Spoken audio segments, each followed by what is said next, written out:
This is Inside Out. Kale tubaniriza ku the SML News UG, SML TV, uliyotya munafuka tuwuliriza era tulaba era tugoberera. Bolo kubeera naffe, njagala kwebaza ebiseera byowaayo, nebaza bannaffe abatuwandikira obubaka obw'enjawulo obutuzaamu amaanyi n'obubaka obusiima abaweereza baffe be tuba tukyazizza. Bwe tutyo bwe njagala n'olwali ate tube ne bye tunyumya, nkwaniriza nnyo nnyini ddala Zessa Simon Muyanga Lutaaya. This is Inside Out. Kale Abaganda n'Abasoga bagamba nti gw'olikobera amayira tomukweka majja. Olugendo lwaffe twatandika nammwe ffenna nga nze mukola gwa kunvuma nga bwe saagala bigirwa nga bwe munafuya nga bwe nkola ki naye omusajja ne mulemerako okwongera omukalubya obwongo n'omuprovoki ng'ayongera okuteesa munnange twagenze okuwunzika ng'omusajja akuze asajja kudde era nga atutte ekirabo ekyokuba omuteesa omusunsuzi omukulu ow'ensonga z'ebyobufuzi mu Uganda owa 2024. I am glad that I am hosting the award-winning political analyst of 2024, General Moses Bigirwa. Sebo nsanyusa okulaba. Nange wenti omukulu. Akabokisi kanono muli Balondo. Aleka tubone ku muli Balondo ebintu bino byo badde oyogera ebyo sebo ebintu byadde serious byadde serious bannange sebo kukwatako bukwasi sebo ya award gye twawangudde sebo congratulations. Omupiira bagiyita Balondo eno omusambi abaasukulumye sebo award ogira yuga kati ze bali banvumira ki webale nnyo webale ddala gw'omu ku baateekako ettaffaali so omulala ate yaani kubanga ne prediction twagikolera wano eyo prediction eyaleeta ebbugumu but kale congratulations esome etya. It is Best Political Analyst of the Year 2024 award presented to General Bigirwa Moses, President Eastern Revolutionary Platform, awarded by the social media platforms YouTube, TikTok, Facebook in Uganda. Congratulations. Yes, sir. Zamu Balondo. Sebo Balondo katugizeemu ate tutandike 2025 tetumaye batunagi defending. 2025 nange kati enkwasizza amaddu nange njagala batandike okumbala mu ba analyst. Yes. Ntandike okugiwangula. What does this mean to you? Leta njikwate sebo tagenda mu ttaka award. Kitegeeza ki gy'oli? Ekisooka it's an inspiration to me. Namala ebbanga ddene mu byobufuzi nga ntambula ennyo mu nkwawa z'abantu kuviira ddala eri mu kusindika emmoloka z'abeesimbyewo kukola obwakanyama kuzigoba obwakanyama bwebu ku beesimbyewo wuuyo personal assistant wuuyo n'okulemberamu ku bavubuka awo nojja wuuyo mu people power wuuyo nuupu tokkirizibwa kwogera bakola nasamba akaji ku kifuba ne ngamba kangende bannayuganda banteeke ku minzaani kati mu myezi 8 myezi 7 kubanga ERP twagironkinga mu Gwakutaano mwezi 7 gwe twatandika okwetengerera ebibala bitandise okujja ensi etandise okutusunsulamu nti tulina kye tusobola okugatta ku nnyaffe Uganda. Mu Uganda bwe twogera ku political analyst ddala tuba tutegeeza ki? What is it that we consider to be political analysis? Nti Muyanga oyo political analyst mulungi ng'asunsula ki? What do they forecast? And they predict? Political analysis oba analysts kiri wide because politics are wide.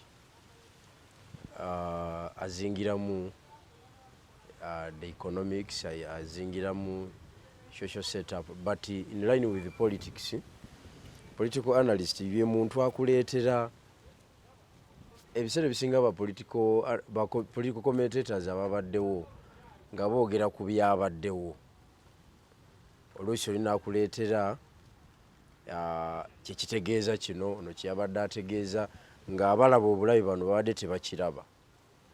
Naye kakati ate ffe analysis gwe tukola tukubuulira ekinaabeerawo okusinziira bwe biri, tukubuulira ekitanaba kubeerawo ate ne kibeerawo. Ekyo kiba nga kitegeeza ki nti tuba tumaze okwasesinga situation nga bweri ne tubalansinga nebizze bibeerawo ko bye twali tulabyeko oba bye twali tusomyeko mu bitabo, ne tumanya nti oyo bwatambula bw'atyo agenda wali wadde mwabalaga nti alaga eno mumulindire wano. Nambooze yatugamba nga Mwai Museveni bwaga nti agenda e Masaka, lindira ku Jinja Road. Ate oba otegeeza nti bwentyo bwe mumanyi. Yes. Okay. So okusunsula ensonga abantu n'obalaga ekifaananyi kye batalaba ate n'oleeta n'obubaka obukusike obwabadde mu kyakoleddwa. Those ekintu obadde mutuufu kiwangula. That's political analysis. Yes. To understand the undertones and the underlying, sometimes silent voices or meanings in an event. Nti waliwo abantu kye balaba. Ne wabaawo ekikwekwedda. Politics waakukweka. Basooka kino nga waliwo kye bayisaawo. Kati oyo asobola okumenyamenya mu bino ebiriwo n'alaba kye bayisaawo gwe bayita analysis. Mbadde ngamba abantu this morning nti nafunye essanyu nti Besigye bagenda kumuta. Wagafunye? Kasita Muhoozi yayogedde ng'amanyi nti guno omusango guli mu kkooti y'amagye, musango munene nnyo, musango gw'amaanyi, gutadde abantu ku bunkenke. Naye n'avaamu ekigambo ekiga nti Besigye tugenda muwanika kalaba ku Heroeside. That is enough nti he has turned it into a joke. He has turned it into what? Because teri asobola kyogera. He has vulgarized it. Alaza abali mu kkooti nti bali mu muzanyi. First of all, if that would be what if that would be the verdict of the court martial? Nti Besigye agenda awanikibwe kalaba nga gwe wakyogera ku tweet yo. Atitadde mu bantu kikyayagala kuwulira bwe kyogerwa. Abantu boogera ki? Reaction ziri zitya? Kegugungo kyakaliwo. So that should it be done, which I know it cannot be done, bafuna feelings z'abantu ku Besigye. Bwetwaga nti Besigye tugenda kumutuga kyekyaddiridde. Bwetwaga tugenda kutema ku kabobi omutwe twalaba ekivaamu. Bwetwaga tugenda kuwanika Besigye tulabe ekivaamu. Omwana ng'abeeryaga nti omusajja tuyita azikola atamidde. Abo twabagoba. Okitegedde? Abo twabagoba. Okitegedde. So twali wano naawe nga twogera ku Segirinnya. First of all, engeri gye wamuwaanamu nti mubadde mwenda mu byobufuzi nakusuubira ogenda mu kuziika tewalabika. Why didn't you go? Kakati emperekera ya Segirinnya yali mpya nnyo mu kisaawe ky'ebyobufuzi. Kisooka si tebyali bya bufuzi. Waateekebwawo obukyayi obupya mu kisaawe ky'ebyobufuzi. Nti n'empiki gye bayita tolerance General Museveni gyatukubiddemu obugumiikiriza tolerance kkiriza bigirwa kyayogera tokyagala ne muwulirizeeko kubanga muntu munno kye kisooka. Is entitled on his opinion. Aye tasobola kulowooza nga gwe bw'olowooza. You can't be. Kakati ekyagunjuzibwawo ekipya obukyayi bunalaba obupya tebwansobozesa kugenda kumuziika kubanga ebyobufuzi Segirinnya alimu na byabufuzi ng'era alina kuziikibwa mu nkola ya byabufuzi naye ng'ate tebimenyawo obulombolombo n'ennono emanyiddwa. Kati bino ebyakolebwa byali bipya nnyo era tetusobola kubigamba nti byali byabufuzi. Bwali butamanya bwa kika kya waggulu bwentalabanga nako n'okupersonalizinga ensonga z'eggwanga because politics these are public affairs. True. Tosobola gamba nti ensonga zonna zitadde mu nkwawa zo. olaba General Museveni waliwo fakiti ezimusimatukako ne zigenda kituufu naye kati mukolere kyo kituufu n'ey'omwana emuto n'asekawo obusesi n'akita buli omu abuuza lwaki omwana ayogera asirise Yes. yamupasukako because these are public affairs. And mu eno embeera gye tulimu ebintu ebisobola otukuŋŋaanya awamu biri ebyo nga waliwo munnaffe afudde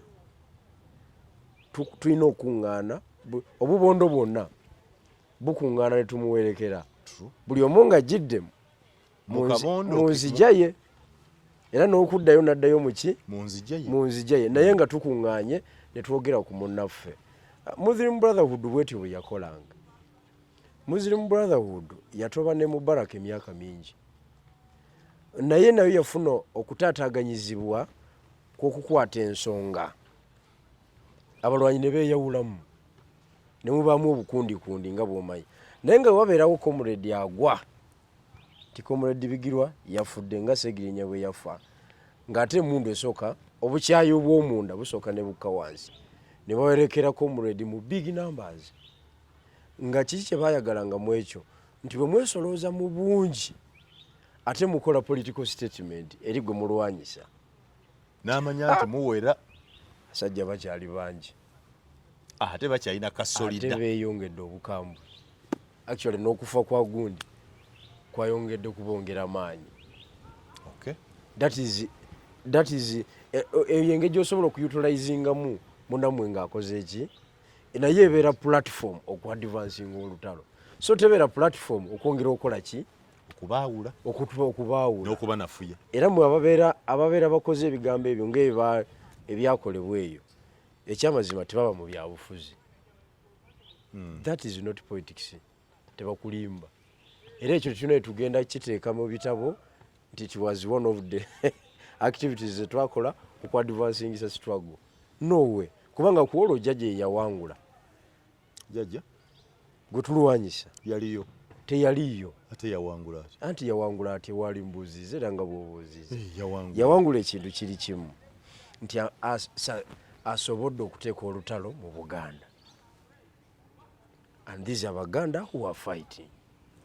Buganda yamulemu okuwangula kabaginiye mu buni kabagizaniremu iwe he achieved that. I am looking at that. Yes. Buganda bwemba sigisobola kaye yawuze kumemu omuliro nga benyini bebekolezaako oluki oluyiira ate nga bagenda mu balukoleeza mu ntabiro y'ebyobufuzi bya Buganda because Masaka is the cradle land of you. Ebalibwa n'okusinga Kampala eyo Masaka gy'olaba ebyobufuzi bya Buganda Masaka gye bitandikira kakati ekyo jjajja yakyachivinga. So if I might ask that question, whom are they working for?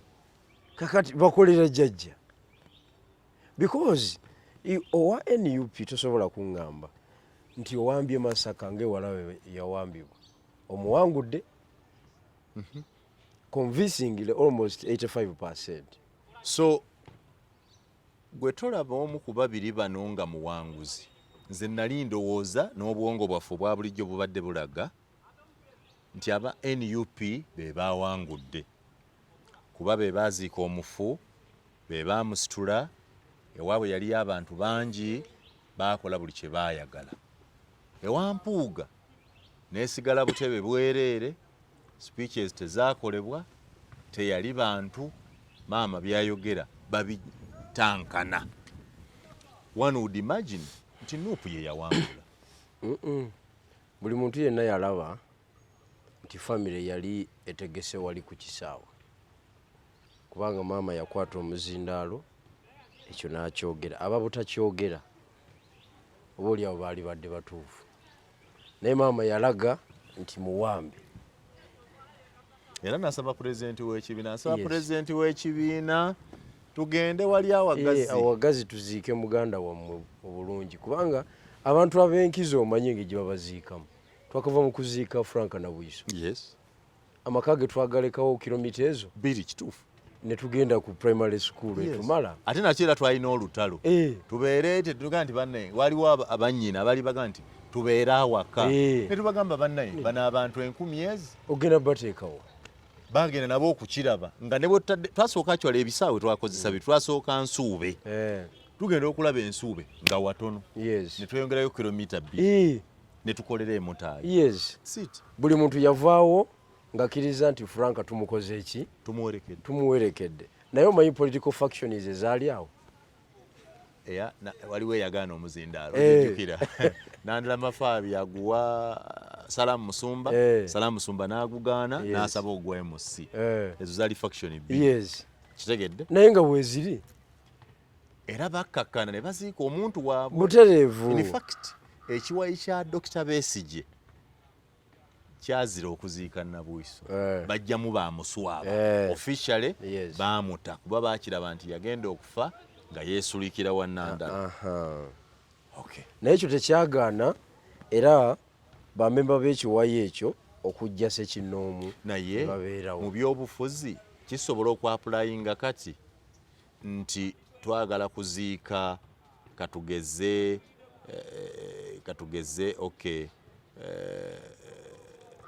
Muyanga Lutaaya kale kagwe mbangerezaako naye ku kakiiko kuliko nnyina n'abaana naye kampuni ya Isemero yo teriiko tetegeezeddwa because how did Mpuuga want to organize okuziika nga bannannyini muntu ab'ekibiina kya National Unity Platform abadde agwa tebali involved organizing committee y'okuziikibwa okwo yali constituted etya baani abaagiriko ebyo bye tubuuza Simon waliwo ebintu ebitakumaliranga biseera toyinza kuŋŋamba nti bode mwagisuza ku headquarter who took that decision kyoga family yali tekimanyi ekyo yali ekimanyi bode ne mugijja ku headquarter jjukira musajja musiraamu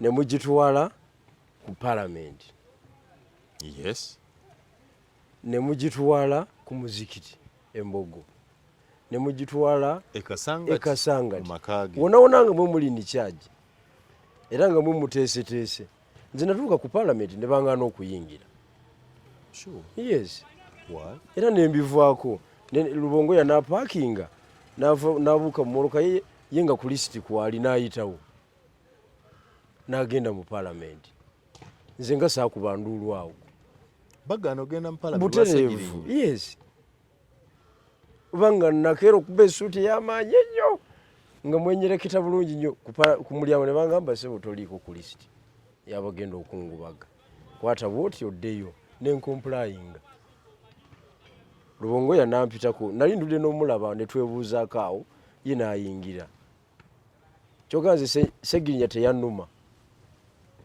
etafaali lye mulinako balimanyaabo but kyonna kyonna kikiri tuddayo nti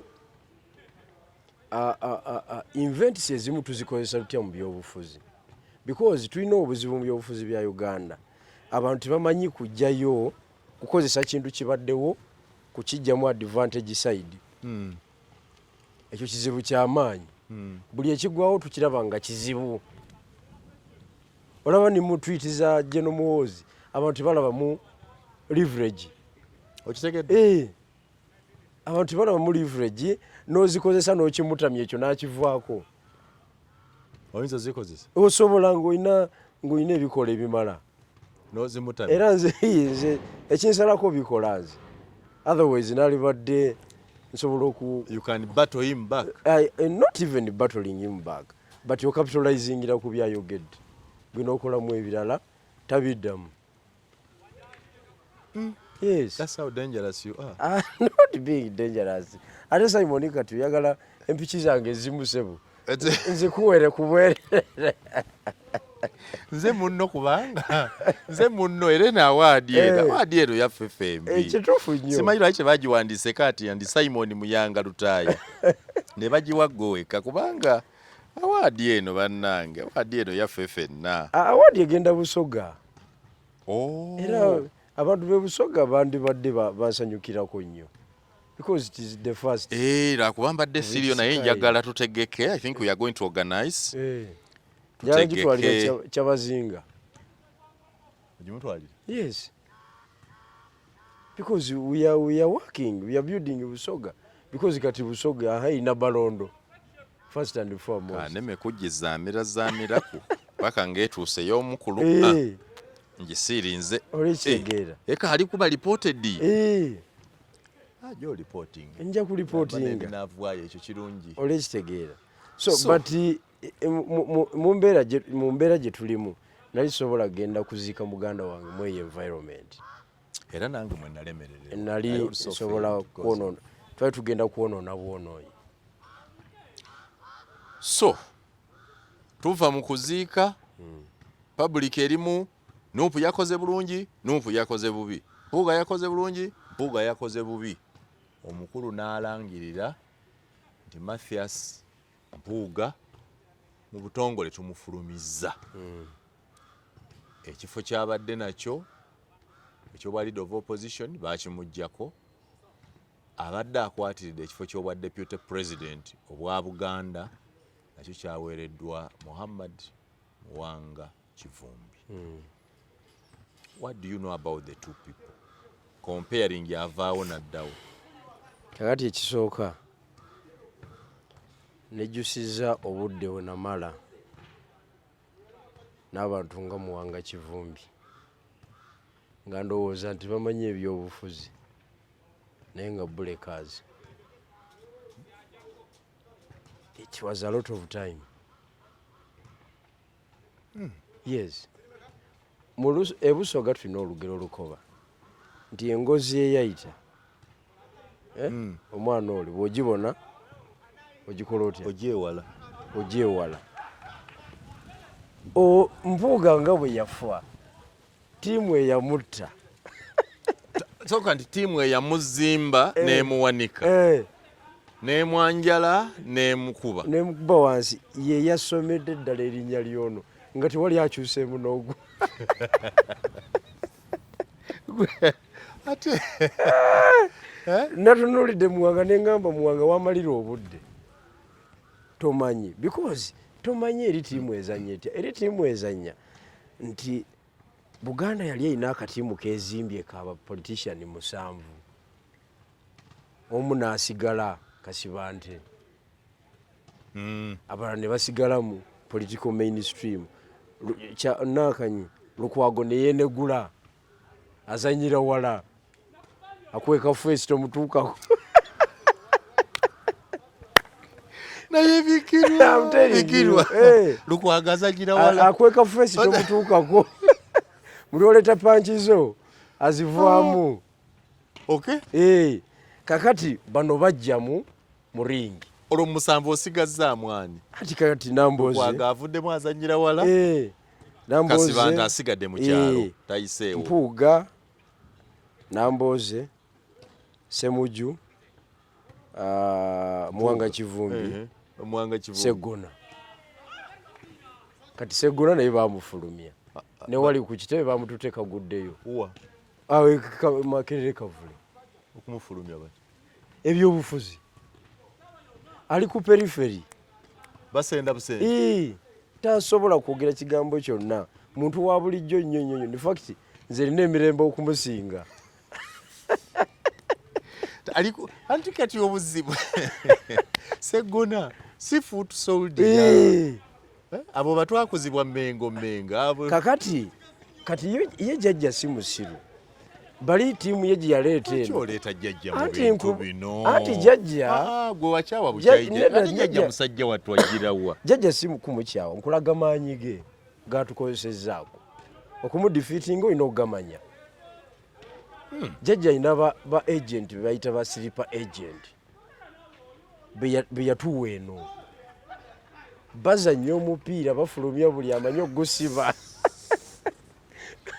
buli amanyi ogusiba n'ogugaba inje jjukira Muwanga omuzanya gwa jjajja Muwanga abadde naye azannya ng'ogwo ali mu nuupu naye nga akweka face tolina bw'omukuba panchi nga tomulumba ali walako tolina bw'omukuba panchi kati bamuleese mu bokisi era ensobi n'azikolerawo immediately ng'eruwo yayogedde okusinga omukulu ogwo musango n'abeebu bigirwa wetwalira awadi yo twongera okusabira ofunene endala. Ogwo musango nambeji ku fayiro wali ku charge sheet. Yayogedde okusinga bakamuwa ekifo. Tanamala muwadde olunaku. Esinga ey'omukulu. Kati charge sheet neggulwawo. Manyi economics. Count number 1. Manyi ki naggulawo yo wadde. Logo. Popular resistance against life presidency. Ng'omukulu wali omukulu oli mwebyo gamba dinga nti yenkola ya jjajja yatayagala kuba wali nga waliwo omunene. Anti kyekikono kye ekiri eno golaba wenjawulo kyekikono kye ekiri eno extension ya jjajja kyotegeeza ne principle tayagala agejjamu. Ate otya nze nayogerako ku mukolo gwa kuziika twali tuziikaani taata wa Nambeshi eyo munda eyo buduude eyo wansi olumbe lwali lulimu amazzi nga lulinga enkuba eritonyemu n'endusitula ndulu nevuga. Muganda wange oda yafuluma obutaddamu kwogera omukulu waali era saddamu kukwata muzindaalo mukolo gwonna omukulu waali. Kati ku mwembi nakyembwa ye Museveni ye mwebanga Museveni byakola byemukola so nakyemalira yani. Kati nze nwanyisa bwana kyemalira kyovo kati bombi ba eneme bange. Kati maliriza nze mutuufu. Maliriza muwanga kivumbi ensobi esooka yongira ensobi ey'okubiri yazze ne Kakande wano bwati Kenneth Fo mumanyi bulungi musajja waffe. Anti ye nange twakonera mu byobufuzi ffe ba UID abaakona abakyalemereddwa oku. Era mu bigambo bye yagambye nze ne muganda wange ono Kenneth Fo Kakande kubanga tukutte ekintu katulabe nakitambuzamu. Kenneth Fo Kakande wa Nakawa eyavuganya n'ebisekezi Ssennyonyi ku flag gwe yaze naye yali overqualified for that job. Ne bawa junior we ne bamuwa ticket. Kati gwaleese kakati ate ono yazze naye ku mugugu omusomesa w'ebyobufuzi kuba Kakande ali ku level yaki yakusomesa byabufuzi yazze naye ku mugugu wati namuba kubaawo ne baseka obuseko naye nga bwakinanfuusi bwereere. Kubanga olisa ennyonyi ate y'omu kubasalawo eri munda. TV ali ku kamera ayogera okwetegereza obanga bye tuliko abikwata kubanga obulenzi bwe bumazeewo twogera okwetegereza bututambula ntegeera by'ogamba. Oli operate wa Kakande be basalawo eri munda mu kakiiko akasemba kati ate ono gwe yazze yeetiise. Kakati kiki agenda ofunamu? Bagenda kukubira Muwanga Kivumbi afuuke dented avundire dda. Kati akakatimu so kye yazze nakyo kye bagenda okutta butereevu akakatimu konna babe nga bakakoze eki katudde emabega olowooza mu kumuleeta baabadde babala ki? Ekisooka ku finishinga that team not to replace Honorable Mpuuga no but to finish that team. The Subi group. Yes, the Subi group. Because eno ekikono jjajja kyeyasindikayo tekyagala balina mission nti don't allow Buganda to organize. Because there are two major factors ezikola power wano, Ame and Buganda. Those are the two major factors. Don't allow Buganda to organize. Kitegeeza wogiwa omukisa okuorganizinga egenda kufuna candidate emuteeketeeke ate kati Buganda ngagga sente bazirina. Buganda ina sente? Buganda ina sente kati tezanyirwako. Balina infrastructure ogiraba inkamu yaabwe si ya bulijjo bwe bagamba nti tutadde mu muntu gundi akasente bakateeka neze mwanya omwaka ogwo zisaasaanye nowe Masaka namunaku ati abantu bafunye sente kakati don't allow Buganda to organize nayo togenda jikubise NRM kujjajja nze mbadde ndowooza nti mwe mwennyini mwe mwetabula yafulumya bigirwa yali Bobi Wine afulumiza Mpuuga abadde Bobi Wine byonna bye tukola ye nannyini kintu yakola lwaki mukinenyeza jjajja anti the end justifies the mean. Ani afuna mu babivudde mu ebyo who is the beneficiary? Of course we mood disorganizing. If the opposition is organized, leverage ani agitwala gutulwana naye. As simple as that. Ekyo jeje kyayagala. Kati ono mukulu olwo yabadde alina okusikibwayo ajje mu ringi naye abeere finished. Kati Buganda eddemu nga yeetaaga emyaka 3 emirala okuzimba era nga ani agirinze. Nze nno nalowoozezza nti yagadde kuleeta constituency y'abasiraamu etya nti kuba vice president be ye kennyini mu katuliki Lubongoya si musiraamu mulokole bisheekezi mulokole zedriga mu katuliki nambeshe mu Church of Uganda. Ani aliwaawo mulala Nubianili musiraamu mbalaba vice president bebo bali bana nti babaweddeyo okitegedde so temubadde musiraamu. No, the question of obusiraamu mu Uganda tebwetaaga na representation ng'onokwata power. No, because abasiraamu good number of the basiraamu bali mu struggle. Basirika mu busirisi n'agamba bali mu struggle era be bamu kubasinza okukwata. Bw'obala amanya g'abasinga obungi abali mu makomero eyo basiraamu. Kakati bote tebali kuweeyo level nti tulinayo omusiraamu waffeeyo tulyoke tukiwagira ekyo. Abasiraamu tebagoberera nnyo ebyo tebaliyo babasiraamu mu bya business mwe balufiira. So that was not the factor lwaki bamuleese. Factor jjukira tiimu gye bamuleese yali yakola constitution ng'eyagala oli bw'awangula obwemupi afugeyo ebisanja ebi afulume naye nga bamanyi bulungi nnyo nti NUP wokka weesobola okuteeka omubaka is Buganda. So in Buganda every after 10 years fulumya omuntu amaze ofuna capacity, omuntu amaze ofuna knowledge muze ku katebe, you bring another Segirinya type and other MP abatalina mulamwalamwa. Ziri region endala bwe maintaining their superb bwe ba growing in capacity. Yes, ogenda okumaliriza nga gwe mu bargaining power toliimu nga tolina aweeka bwa minister gwa central. Eyo tiimu ezanyira eri yaleeta constitution n'enkuba emeeza nalyogu public nga yabaddemu nnyo expectation nti Betty Nambooze yanaasikira Mpuuga anti abadde ye positioning era ng'akola obunanfuusi bwonna era yabadde munyiivu abadde ye positioning obunanfuusi abukoze banna abavumye nga yagala akafu ako naye ne bakamumma. Kati ate ekyewuunyisa ne flag ayinza obutagifuna. Aye kati bw'otagiwa Nambooze ogiwaana emukono flag bw'otagiwa Nambooze. George Musisi kajimu George Musisi really ate nga yasobola okubeera yeri advisor w'ekibiina currently. Is it possible nti bayinza okumma Nambooze ka ne bagiwa George Musisi? Kati kankubuulire omuntu eyamma kasiba nte kaadi ogamba oti tayinza jimma Nambooze.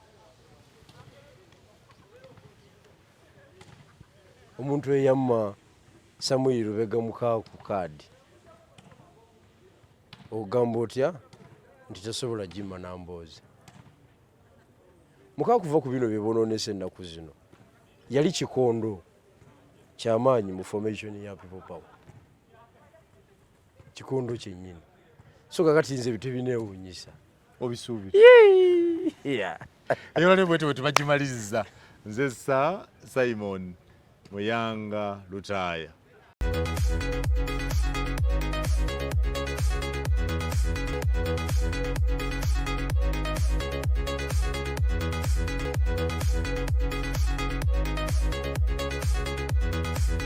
This is Inside Out.